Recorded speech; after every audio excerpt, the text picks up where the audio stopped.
Iniciando agora, amados, bloco 2 do nosso estudo do capítulo 7 de Neemias, e nós vamos aí ver os planos de Deus para Neemias e para o seu povo. Então, diante daquele resumo, nós vamos voltar ao inicial, né? E vamos ler aí os versos 1 e 2 do capítulo 7. Eu vou ler, os irmãos acompanham aí, né? Diz assim, o versículo 1 e 2 do capítulo 7. Ora, uma vez reedificado o muro e assentadas as portas, estabelecido os porteiros, os cantores e os levitas, eu nomeei Hanani, meu irmão, e Ananias, maioral do castelo, sobre Jerusalém. Ananias era homem fiel e temente a Deus mais do que muitos outros. Então, Neemias começa aí, né, com essa escolha de uma nova liderança, como eu já disse para os irmãos. E ele escolheu homens dignos de confiança, da sua confiança. Ali naquele momento importava que Neemias colocasse homens para liderar o povo, mas que fosse da sua confiança. E principalmente homens que conhecessem a Deus, que fossem fiéis a Deus. E aí ele tem duas figuras. Hanani, que era seu irmão, né? Eu creio que como irmão, Neemias conhecia muito bem essa pessoa e sabia das suas convicções espirituais, né? O seu irmão foi para Neemias, então, uma pessoa de muita confiança. Então, ele coloca o seu irmão como pessoa de liderança. E também Ananias, né? Por tudo aí que ele já coloca da vida de Ananias, né? Homem fiel e temente a Deus mais do que muitos outros. Neemias, ele está se cercando, então, de homens que têm compromisso com o Senhor. Na obra de Deus, nós não podemos contar com aqueles que não têm compromisso com o Senhor. Infelizmente, isso não é possível na obra do Senhor. Lembrando ali que muitos habitantes de Jerusalém, né, quando ele diz aqui, né, mais do que muitos outros, né, a gente tem que entender isso, né, diante de tudo aquilo que a gente já estudou a respeito daquelas oposições a Neemias, nós vemos que tinha muita gente em Jerusalém que estava ali coniventes, né, com os inimigos de Jerusalém, que era Tobias, Sanbalate e Gésem. Então, eles tinham parentescos, né? E muita gente ali estava esperando apenas que Neemias tropeçasse em alguma coisa para realmente derrubá-lo.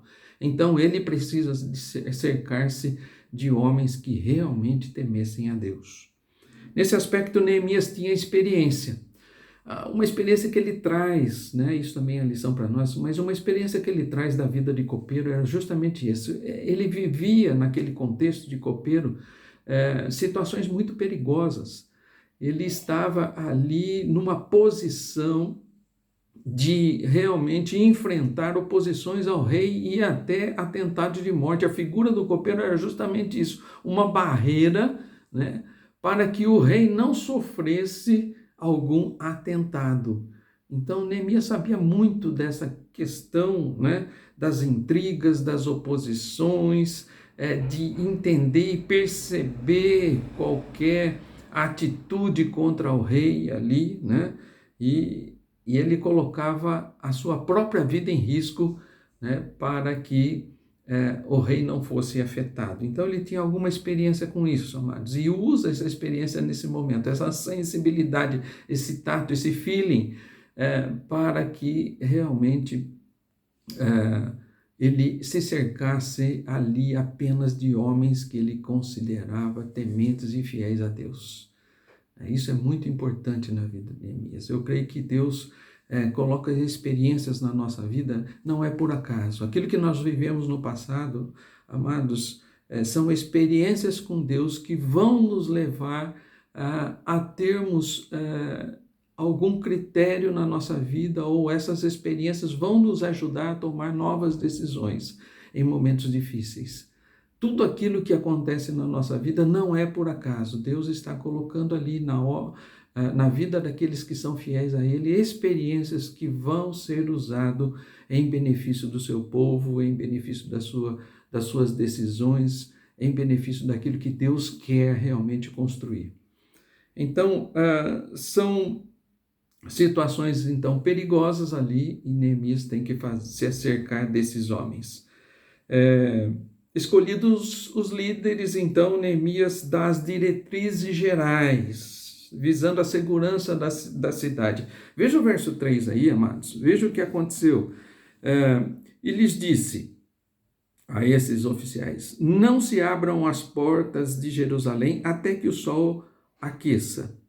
E enquanto os guardas ainda estão ali, que se fechem as portas e se tranquem. Ponham-se guardas dos moradores de Jerusalém, cada um no seu posto diante da sua casa.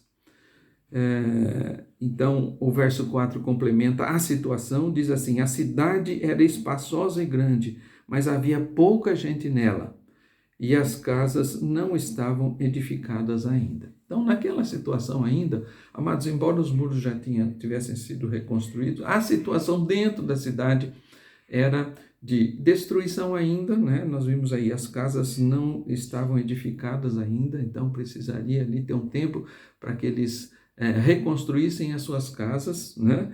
E havia pouca gente na cidade, né? Então tudo isso poderia causar um problema ali para Neemias e poderia ter invasões. Então ele toma primeiro essa atitude de segurança, ele escolhe os líderes que são tementes a Deus, e dá ordens a eles para que torne a cidade segura. Então, colocando ali guardas nas portas, né, e também determinando o tempo que elas deveriam ser abertas e o tempo que elas deveriam ser fechadas. Tudo isso visando a segurança. Aí, definindo a questão da segurança, então outra situação se apresenta, né? Precisaria reconstruir a cidade, ela estava destruída ainda.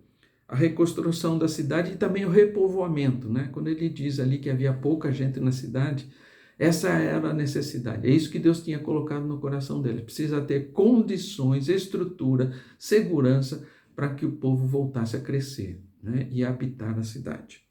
Então Deus leva Neemias a fazer o recenseamento. Verso 5, olha aí. Então o meu Deus me pôs no coração que ajuntasse os nobres, os magistrados e o povo para registrar as genealogias. Achei o livro da genealogia dos que subiram primeiro, e nele estava escrito, né? Então aí vem a relação daqueles que subiram da Babilônia para Jerusalém. Então, amados, isso vai servir para preparar o povo para esse repovoamento de Jerusalém.